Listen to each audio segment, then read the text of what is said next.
بسم اللہ الرحمن الرحیم۔ اللہ تبارک و تعالیٰ کے پاکیزہ نام سے آغاز کرتے ہیں جو بہت مہربان نہایت رحم والا ہے۔ درس بخاری کا سلسلہ جاری و ساری ہے اور ہم حدیث نمبر 676 پر پہنچے تھے، جس کا باب قائم کیا تھا باب من کان فی حاجتی اہلہ فاقیمت الصلاۃ فخرج، یعنی جو شخص گھر کے کام کاج میں یا اپنے گھر والوں کے کام کاج میں مشغول ہو، پھر نماز کی اقامت کہی جائے تو وہ گھر سے نکل جائے۔ سیدہ عائشہ صدیقہ رضی اللہ تعالی عنہا اس حدیث کے راویہ ہیں۔ آپ سے سوال کیا گیا کہ نبی کریم صلی اللہ علیہ وسلم گھر میں کیا کرتے تھے، تو آپ نے ارشاد فرمایا کہ آپ گھر کے کام کاج اور گھر والوں کی خدمت میں مشغول رہتے تھے، پھر جب نماز کا وقت آتا تو نماز کی طرف چلے جاتے تھے۔ تو یہ اس حدیث میں تھوڑا سا کلام پچھلے پروگرام میں کر چکا ہوں، ایک دفعہ پھر اعادہ کر لیتے ہیں، کچھ نئے دیکھنے والے بھی ہمیں جوائن کرتے ہیں کہ اس حدیث پاک سے معلوم ہوا کہ انسان کتنا ہی بلند مرتبہ ہو جائے، اسے عاجزی اختیار ضرور کرنی چاہیے کہ ہمارے نبی کریم صلی اللہ علیہ وسلم کا یہی طریقہ کار تھا۔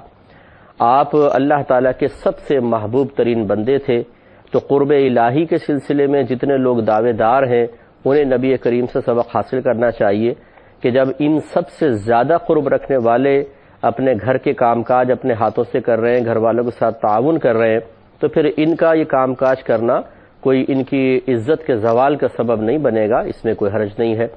ایسے ہی آپ بہت بڑے، سب سے بڑے عالم ہیں، سب سے بڑے مفتی ہیں، فتویٰ دینے والے ہیں، تو علماء اور مفتیان کرام کو بھی اپنے اوپر غور کرنا چاہیے کہ کیا وہ اپنے لیے گھر والوں کے ساتھ کام کرنا یا گھر کے کام کرنا باعث شرم و عار تو نہیں سمجھتے۔ اگر ایسا ہے تو اس کا مطلب ہے کہ ان کے قلب میں کسی مقام پہ تکبر موجود ہے، اس کے توڑ کے لیے نبی کریم صلی اللہ علیہ وسلم کے اس عمل کو ضرور اپنانا چاہیے۔ اسی طرح ہمارے آقا صلی اللہ علیہ وسلم سے بڑھ کر کوئی لیڈر پیدا نہیں ہوا، تو جتنے بھی لیڈر حضرات ہیں جو قوم میں کسی بھی لحاظ سے لیڈرشپ کی صلاحیت رکھتے ہیں اور باقاعدہ اس کا فریضہ سر انجام دے بھی رہے ہیں، انہیں بھی غور کرنا چاہیے کہ ایسا تو نہیں کہ گھر کے کام کاج کرتے ہوئے شرم محسوس ہوتی ہو۔ جو گھر کی خدمت نہیں کرے گا وہ قوم کی خدمت کیا خاک کرے گا۔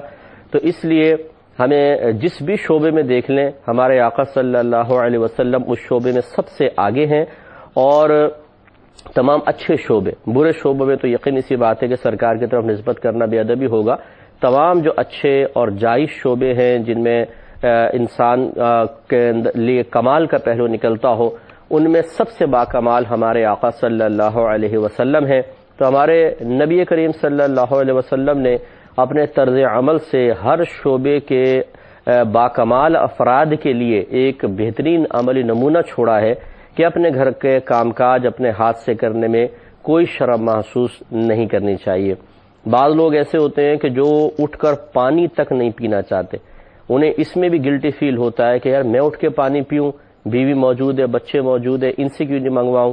اسی طرح گھر کا سودا سلف لاتے ہوئے بعض نوجوان شاید ہمیں سن رہے ہوں، وہ بہت ہی اپنی بے عزتی محسوس کرتے ہیں کہ جی میں روڈ تک جاؤں اور گھی کا ڈبہ اٹھا کے لے کر آؤں، سارے محلے کے لڑکے مجھے دیکھ رہے ہوں گے۔ ارے بھائی، تو اس میں کون سی پرابلم ہو گئی؟ اگر دیکھ بھی رہے ہیں اور کچھ احمقانہ طرز عمل اختیار کر کے آپ کا مذاق بھی اڑانے لگ جائیں، ویسے تو اس پہ کون مذاق اڑائے گا، سب گھر کے کام کرتے ہی ہیں، یہ اپنا ایک نفسیاتی کمزوری ہوتی ہے، لیکن بالفرض اگر بے تکلف دوست کچھ ایسا کرے بھی تو آپ اپنے دل میں یہ کیوں نہیں خیال لے کر آتے کہ یہ ہمارے نبی کریم صلی اللہ علیہ وسلم کی سنت ہے، یہ نادانی میں اس سنت کا مذاق اڑا رہے ہیں، اللہ تعالیٰ ان پر رحم نازل فرمائے۔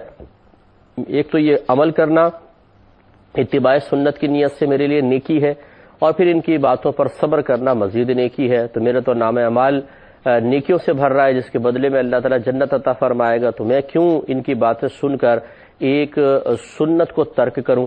تو اس طرح اپنا ذہن بنائیں۔ اسی طرح ہماری وہ بہنیں بھی سبق حاصل کریں کہ جو گھر میں رہنے کے باوجود گھر کے کام کاج کرنا اپنے لیے باعث شرم و عار سمجھتی ہیں، جیسے بعض ایسے ہوتے ہیں گھر والے کہ جو ذرا اللہ نے ان کو دنیاوی لحاظ سے منصب عطا فرما دیا ہے یا پیسہ ان کے پاس زیادہ ہے، تو وہ پھر یہ اس میں اپنے لیے شرم و عار محسوس کرتی ہیں کہ ہم جھاڑو دیں، ہم ڈسٹنگ کریں، یہ تو ماسی کا کام ہے، نوکروں کا کام ہے، میں اپنے ہاتھ سے کروں؟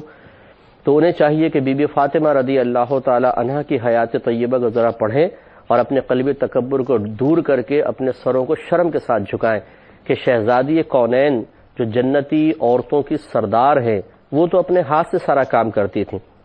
خود حضرت علی کرم اللہ وجہہ الکریم ارشاد فرماتے ہیں کہ فاطمہ کے ہاتھ میں چکی پیسنے کی وجہ سے، تسلسل سے چکی پیسنے کی وجہ سے گڑھے پڑ گئے تھے، اور چونکہ وہ پانی بھر کے لاتی تھیں تو آپ کے یہاں نشانات پڑ گئے تھے۔ تو ایک دفعہ روایت میں آتا ہے کہ کچھ غلام تھے مال غنیمت کے جو رحمت کونین صلی اللہ علیہ وسلم کے پاس آئے، حضرت علی رضی اللہ تعالیٰ عنہ کو پتہ چلا تو آپ نے بی بی فاطمہ رضی اللہ تعالیٰ عنہا سے کہا کہ آپ ایسا کریں کہ بابا جان کے پاس جائیں اور ان سے غلام مانگ لیں تاکہ آپ کے لیے کام تھوڑا سا آسان ہو جائے گا۔ تو وہ تشریف لے گئیں، لیکن نبی کریم صلی اللہ علیہ وسلم وہاں نہ ملے تو آپ واپس آ گئی۔ جب رحمت کونین صلی اللہ علیہ وسلم کو پتہ چلا کہ فاطمہ آئی تھیں تو سرکار صلی اللہ علیہ وسلم ان کے گھر تشریف لائے اور آ کے پوچھا کہ بیٹا کیسے آئی تھیں؟ تو پھر وہ تو خاموش رہیں۔ حضرت علی رضی اللہ تعالی عنہ نے پوری ایک تصویر کشی، پوری منظر کشی کی کہ یا رسول اللہ چکی پیستے پیستے فاطمہ کے ہاتھ میں گڑھے سے پڑ گئے ہیں اور پانی بھر کے لاتی ہیں تو مشکیزے کی جو پٹی ہے اس کی وجہ سے نشانات پڑ گئے ہیں، دیگر گھر کا کام بھی کرتی ہے، تو میں نے چاہا کہ ان کو تھوڑا سا آرام ملے تو ایک غلام کے لیے میں نے ان کو بھیجا تھا۔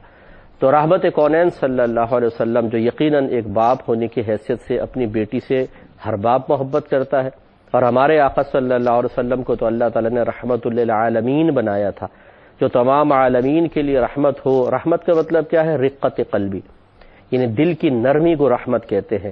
تو گویا کہ ہمارے آقا صلی اللہ علیہ وسلم تمام عالمین کے لیے باعث رحمت ہیں، کیونکہ جب رقت قلبی ہوتی ہے تو اس بات کا تقاضا کرتی ہے کہ سامنے والے کو کچھ انعام و اکرام دیا جائے۔ جیسے ایک فقیر ہم سے مانگتا ہے، ہر فقیر کو ہم نہیں دیتے، لیکن بعض وقت رحم آ جاتا ہے کسی پر، یعنی دل میں نرمی پیدا ہوتی ہے تو پھر ہم جیب سے کچھ نکال کر اس کو دے دیا کرتے ہیں۔ تو گویا کہ ہمارے آقا صلی اللہ علیہ وسلم کے دل میں بڑی نرمی رکھی گئی تھی کہ آپ تمام عالمین کے لیے اسی طریقے سے سوچا کرتے تھے۔ تو جس میں اس طرح رحمت کا مادہ بہت زیادہ رکھ دیا گیا ہو، رقت قلبی زیادہ ہو، اس کی فیلنگز بھی بہت اسٹرانگ ہوتی ہیں، وہ حساس ہوتا ہے، وہ بہت جلد چیزوں کو محسوس کرتا ہے۔ یہی وجہ ہے کہ مردوں کے مقابلے میں عورتوں میں رقت قلبی زیادہ ہوتی ہے، اس لیے ان کی فیلنگ اسٹرانگ ہوتی ہیں۔ یہ فیلنگز اسٹرانگ ہوتی ہیں کہ یہ غم کو زیادہ محسوس کرتی ہیں، خوشی کو زیادہ محسوس کرتی ہیں، دل آزاری زیادہ ان کی ہوتی ہے، چھوٹی چھوٹی باتوں کو زیادہ یہ محسوس کر لیتی ہیں۔ تو یہ میں اس لیے آپ کو عرض کر رہا ہوں کہ اب اس پہ غور کریں کہ ہمارے آقا صلی اللہ علیہ وسلم جب اپنی بیٹی کے بارے میں یہ سنا ہوگا تو کیا آپ کے قلب میں یہ خیال نہیں پیدا اپنی بیٹی کے بارے میں یہ سنا ہوگا تو کیا آپ کے قلب میں یہ خیال نہیں پیدا ہوا ہوگا، اور کیا محبت نے جوش نہیں مارا ہوگا کہ میں چاہوں تو اپنی بیٹی کو غلام دے دوں؟ ہمارے آقا صلی اللہ علیہ وسلم کے حصے میں جو غلام آئے تھے وہ آپ دے سکتے تھے، لیکن آپ نے کیا فرمایا کہ اے فاطمہ کیا میں تمہیں غلام سے بہتر چیز عطا نہ کر دوں؟ عرض کی یا رسول اللہ صلی اللہ علیہ وسلم ضرور۔ تو آپ نے ارشاد فرمایا کہ ہر نماز کے بعد 33 مرتبہ سبحان اللہ، 33 مرتبہ الحمدللہ اور 34 مرتبہ اللہ اکبر پڑھ لیا کرو، یہ اس کو تسبیح فاطمہ کہتے ہیں۔ تو سیدہ فاطمہ رضی اللہ تعالی عنہ نے معاذ اللہ جواب میں یہ نہیں کہا یا رسول اللہ میں غلام مانگ رہی تھی آپ نے مجھے تسبیحات دے دی، لیکن نہیں، بلکہ جواب میں یہ کہا کہ میں اللہ تعالیٰ اس کے رسول سے راضی ہوں۔ کتنی پیاری بات ہے، آپ اندازہ کریں کہ اپنی بیٹی کو ایک رول ماڈل بنایا قیامت تک کی عورتوں کے لیے، کہ جب شہزادی کونین اپنے ہاتھ سے کام کر رہی ہیں اور جب انہوں نے غلام کی حضرت علی رضی اللہ تعالی عنہ کے کہنے کی وجہ سے، یہ نہیں کہ خود گئی تھیں، وہ تو راضی تھیں کہ میں کام کروں گھر کا، جب حضرت علی رضی اللہ تعالیٰ عنہ کے کہنے کی وجہ سے وہ تشریف لے گئیں اور پھر سرکار نے سمجھایا تو بیٹی فوراً اس پر راضی ہو گئی۔ آج کل کی بچیاں جو ہیں وہ ایک تو کام کرتی نہیں ہیں، نہ ان کو کھانا پکانا آتا ہے، نہ کپڑا سینا آتا ہے، ہر چیز ریڈی میڈ مل جاتی ہے، اور ہوٹل کا راستہ پہلے انہوں نے دیکھا ہوتا ہے، اور پہلے سے فل ٹریننگ ہوتی ہے کہ شادی کے بعد شوہر کو روٹی کے لیے فلاں ہوٹل کا راستہ دکھانا ہے اور سالن کے لیے فلاں جگہ کا، میرا موڈ نہیں ہو رہا آج باہر سے آئے گا کھانا، وہ شوہر بیچارہ تھکا ہارا آ کے پہلے وہ روٹیاں لے کر آئے، کھانا لے کر آئے، شہزادی صاحبہ لیٹی ہوئی بستر کے اوپر کیا دیکھ رہی ہیں جی؟ پڑوسی ملک کے ڈرامے دیکھ رہی ہیں بیٹھی ہوئے۔ تو صورتحال یہ ہے کہ بچیوں کو بے سلیقہ بنایا ہوا ہے عورتوں نے، اور ان کو پہلے آرام کا عادی بنایا ہوا ہے، اسی لیے تو کھا کھا کے بعض معذرت کے ساتھ محنت کرتی نہیں ہیں تو بیماریوں کا مجموعہ بن گئی ہیں اور جسم بھاری ہو چکے ہیں. ایک بچے کی پیدائش ہوئی نہیں کہ بس پھر تو ماشاءاللہ شیر کی طرح ہو جاتی ہیں. تو اتنا یعنی لہیم شہیم. وجہ اس کی کیا ہے؟ ایکٹیو کیوں نہیں رہتی؟ بیماریوں کا مجموعہ کیوں ہے؟ کام نہیں کرتی اپنے ہاتھ سے. اور جہاں جوائنٹ فیملی ہوتی ہے خاص طور پہ، وہاں پہ تو ضد میں کام نہیں کرتی ہیں کہ فلاں نے نہیں کیا تو میں کیوں کروں، فلاں نے نہیں کیا تو میں کیوں کروں. ایک دوسرے پہ کام ڈالیں گی اور اپنی جان چرائیں گی. حالانکہ یاد رکھیں کہ جو زیادہ عورت کام کرتی ہے وہ اتنی ہی ایکٹیو رہتی ہے. خصوصاً آپ ڈاکٹر سے مشورہ کر کے دیکھ لیجئے، حالت حمل میں عورت کو کام نہیں چھوڑنے چاہیے. یہ بہت زیادہ بھاری کام بھی نہ کریں، بھاری وزن نہ اٹھائیں، لیکن جو بہن کام کاج جاری رکھتی ہیں، بہت ایکٹیو رہتی ہیں اور بچہ بھی صحت مند رہتا ہے. آپ یہ کسی سے بھی معلوم کریں ڈاکٹر سے، وہ آپ کو بتائیں گی کہ واقعی یہ بالکل صحیح بات ہے. اور ڈیلیوری میں بھی آسانی ہوتی ہے. اور جو بیٹھ کے کھانا پینا شروع کر دیتی ہیں تو پھر بڑی پیچیدگیاں پیدا ہوتی ہیں اور صحت تباہ ہو جاتی ہے.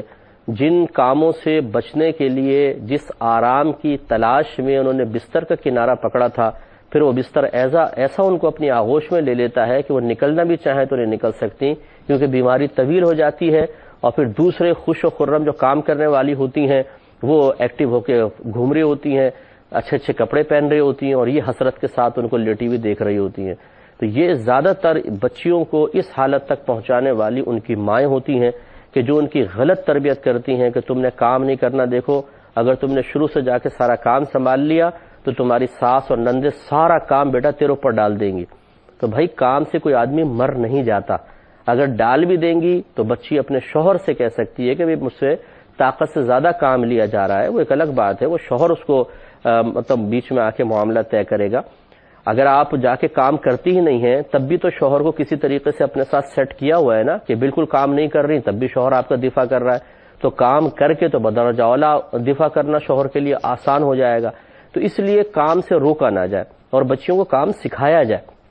تو ایسی سی نکمی بچیاں ہوتی ہیں کہ جن کو چائے تک بنانی نہیں آتی ہے، کھانا تک بنانا نہیں آتا. وہ آنے کے بعد پھر جب سر پہ پڑتی ہے تو پھر ٹیڑھی میڑھی روٹیاں بنا رہی ہیں، کہیں پہ پانی زیادہ کر دیا، کہیں پانی کم ہے، کہیں پیڑا نہیں بن رہا ہے. ٹیڑھی میڑھی روٹیاں، کچی پکی سی روٹی پکا کے لا کے رکھ دی ہیں، کھانا پکانا نہیں آتا ہے، گھر والوں کی زندگی عذاب بنا دیتی ہیں. تو اس طریقے سے نہیں کرنا چاہیے.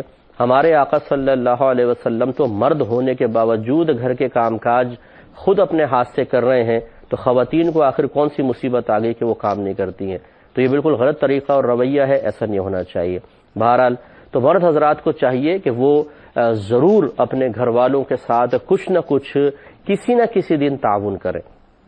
اگر آپ کو کھانا بنانا آتا ہے تو آپ چھٹی کے دن میں چلیں یوں کر لیں کہ بھئی آج چلو میں ایک ڈش بناتا ہوں. تو مرد کو چاہیے ایک دن جو ہے یا 15 دن میں کم از کم ایک دن صفائی کا دن ہونا چاہیے جو شوہر کے ذمہ ہونا چاہیے کہ شوہر پورے گھر کی صفائی کرے گا. تو اس میں کوئی بے عزتی کی بات نہیں ہے. خود بلکہ اختیار کرنا چاہیے کہ چلو آج میں صفائی کرتا ہوں، جھاڑو لگائیں، پوچھا لگائیں، ڈسٹنگ کریں، چیزوں کو اٹھا کے قرینے سے رکھیں، تاکہ اس کے کئی فائدے ہوتے ہیں. ایک فائدہ تو یہ ہوگا کہ نبی کریم صلی اللہ علیہ وسلم کی سنت کی ادائیگی کا موقع ملے گا. دوسرا، جو عورتیں کام کر رہی ہیں گھر میں، جو واقعی بہنیں محنت کرتی ہیں، ان کی تکلیف اور ان کی محنت کا اندازہ ہوگا. بعض اوقات شوہر کام کاج کر کے گھر جاتا ہے، بیوی کہتی ہے کہ بھئی یہ کر دو وہ کر دو. کہتا ہے کہ تمہیں کیا پتہ، گھر میں تم تو پڑی رہتی ہو، ہمیں دیکھو، ہم جو کام کر کے آ رہے ہیں نا، کتنی محنت سے پیسہ کمایا جاتا ہے. تو اس کو بھی پتہ نہیں ہے شوہر کو میرے خیال میں کہ اس کو تبھی ایسے جملے زبان سے نکلتے ہیں کہ 1 گھنٹہ چولہے کے سامنے کھڑے ہو کر کھانا بنانا بعض اوقات آپ کی ڈیوٹی سے ہلکا ہوتا ہے. آپ تو بڑے آرام سے بعض اوقات ایسے ہماری جاب ہوتی ہے بعض صورتوں میں کہ آرام سے بیٹھنا ہوتا ہے، اے سی کے اندر بیٹھے ہوئے ہیں یا اور مطلب ہلکا پھلکا کام ہے. خواتین تو ہمہ وقت. آپ ایک دن بچے سنبھال کے دیکھ لیں. مرد حضرات کو، عورتوں کو چاہیے کہ ایک دن بچے حوالے کر کے نہ کہیں غائب ہو جائے میکے کے، اور پھر یہ سارا دن بچوں کو سنبھالیں، ان کی چیں پیں کائیں جب سنے گا نا یہ تو دماغ پھٹنے لگ جائے گا. اور پھر بچوں کی لڑائی جھگڑے نپٹاؤ، پھر ان کے کپڑے بدلو، پھر ان کو نہلاؤ، پھر ان کو دھلاؤ، پھر گھر کی صفائی کرو، پھر کھانا بناؤ، اور وقت کے اوپر سب کچھ تیار بھی کرنا ہے کیونکہ شوہر نامدار بڑے ناراض ہو جاتے ہیں. تو پھر اندازہ ہوگا کہ ہاں عورتیں کس قدر بیچاری ٹینشن کے اندر اور محنت کے ساتھ گھر کے کام کاج کرتی ہیں. مجھے امید ہے کہ بہنیں آج بڑی خوش ہو رہی ہوں گی کہ جی مفتی صاحب نے ہماری اچھی جو ہے وہ سفارش کر دی ہے یا ہمارا اچھا دفاع کر دیا ہے، تو مراد کسی خواتین کے شعبے کا دفاع کرنا نہیں ہے یا مردوں کو برا کہنا نہیں ہے، لیکن ہمیں سوچنا چاہیے مرد حضرات کو. الحمدللہ میں خود اپنے گھر کے بہت سے کام کرتا ہوں، اس میں کوئی شرم کی بات نہیں ہے، اور اسی طرح باہر کا سودا سلف میں بہت سی چیزیں لے آتا ہوں. بعض اوقات تو روٹی باہر سے لانی ہوتی ہے بالفرض، گھر میں نہیں بناتے ہم، باہر سے لانے ہیں، تو پھر میں لائن میں بھی لگ جاتا ہوں، اس میں کوئی شرم کی بات نہیں ہے. ہمیں ایسے ہی اپنے نبی کریم صلی اللہ علیہ وسلم کے طریقے پر خود بھی عمل کرنا چاہیے، نہ یہ کہ صرف ہم تلقین کرتے رہیں. تو خلاصہ کرام یہ ہے کہ ایک تو فائدہ یہ ہوگا کہ مردوں کو اندازہ ہوگا کہ خواتین کس طرح بیچاری گھر میں محنت کرتی ہے، اور یہ نہیں ہے کہ وہ گھر میں آرام سے پاؤں پھیلا کے بیٹھی ہوئی ہیں. آپ کو جو سلیقے سے تمام چیزیں نظر آ رہی ہیں، صفائی ستھرائی، پکا ہوا کھانا، وقت کے اوپر چائے ملنا، بچے صاف ستھرے ہیں، اس میں ایک محنت درکار ہوتی ہے. اس سے قدر و قیمت کا اندازہ ہوگا. دوسری بات یہ ہے کہ تکبر کی دوری کے لیے بہترین طریقہ یہ ہے کہ انسان ایسے اعمال و افعال کو اختیار کرے جو اس کے دل میں عاجزی انکساری پیدا کرے، اور ان میں سے ایک بہترین طریقہ یہ ہے کہ انسان اپنے ہاتھ سے کام کرے. بعض اوقات ہم کسی شخص سے اگر پوچھیں کہ کیا آپ متکبر ہیں، بولے گا لا حول ولا قوت، جی میں تو کوئی متکبر نہیں ہوں. اور بعض زبانی مطلب عاجزی کے اظہار کو سمجھتے ہیں کہ میں تکبر سے آزاد ہوں. مثال کے طور جی میں تو بڑا کمینہ آدمی ہوں، جی میں تو کتا آدمی ہوں، میں تو آپ کے قدموں کی خاک ہوں. اس طرح کے جملے نکال کے وہ سمجھتے ہیں کہ میں بہت عاجزی پسند ہوں اور اس طرح کی باتیں میں کر رہا ہوں. لیکن انہیں بھی چاہیے کہ ذرا اپنا امتحان لیں. ایک دفعہ ذرا گھر کا کام کاج کر کے دیکھیں، ذرا مسجد میں جھاڑو لگا کر دیکھیں، کبھی مسجد سے اپنے گھر تک ننگے پیر آ کر دیکھیں، کبھی بازار سے سودا سلف اٹھا کے بھاری سا اپنے ہاتھ میں لے کر محلے کے سامنے سے نکل کر دیکھیں، تو پھر اندازہ ہوگا کہ واقعی آپ تکبر سے آزاد ہیں یا دل میں تکبر موجود ہے. اگر قلب ان تمام کاموں کو ناپسند کر رہا ہو تو اس کا مطلب یہ ہے کہ دل میں بھی تکبر کا مادہ ہے اور آپ نے اس کو پہچانا ہی نہیں. آپ زبان سے نکالنے والے چند الفاظ اور چند جملوں کے بارے کو دیکھ کر یہ سمجھے تھے کہ شاید میں نے تکبر کا توڑ کر لیا ہے. حالانکہ جب تک انسان اپنے آپ کو آخری درجے تک امتحان میں مبتلا نہ کرے، باطنی بیماریوں کا صحیح اندازہ ہو ہی نہیں سکتا ہے. اس کے لیے آپ ہماری کتاب اگر ہو سکے باطنی گناہ اور ان کا علاج ہے، وہ بھی آپ پڑھیے گا. بہت بیسٹ کتاب ہے اس لحاظ سے کہ اس میں اس طرح اپنی باطنی کمزوریوں کو جانچنے کے طریقے درج کر دیے گئے. تو خلاصہ کلام یہ ہے کہ بہرحال گھر کا کام کاج کرنے سے انسان کے قلب میں عاجزی پیدا ہوتی ہے، اور وہ باطنی بیماری یعنی تکبر کہ جس کی وجہ سے شیطان بھی اللہ تعالیٰ کی بارگاہ سے راندہ درگاہ ہوا اور اس کی تمام زندگی کی نیکیاں برباد ہوئیں اور قیامت تک کے لیے لعنتی قرار دیا، اس بیماری سے ہمیں نجات ملے گی. اور یہ کوئی معمولی بیماری نہیں ہے، بہت خطرناک بیماری ہے. تکبر کے توڑ کے لیے خود گھر کا کام کریں. اس کے بعد دیکھیے کہ سیدہ عائشہ صدیقہ رضی اللہ تعالی عنہا نے جو فرمایا کہ آپ گھر کے کام کاج اور گھر والوں کی خدمت میں مشغول رہتے تھے، پھر جب نماز کا وقت آتا تو نماز کی طرف چلے جاتے. اس کا مطلب یہ ہے کہ وہی کام کاج کے کپڑے کہ جن کو پہن کر یعنی وہ جو کپڑے جن کو پہن کر آپ گھر کا کام کاج کر رہے تھے، انہی کپڑوں کے ساتھ آپ نماز کے لیے تشریف لے گئے. سوال یہ پیدا ہوتا ہے کہ کام کاج کے کپڑوں کے ساتھ نماز پڑھنا اس کی کیا شرعی حیثیت ہے؟ انشاءاللہ اس کا جواب میں ضرور آپ کی خدمت میں عرض کروں گا، لیکن نیکسٹ پروگرام میں. وآخر دعوانا ان الحمدللہ رب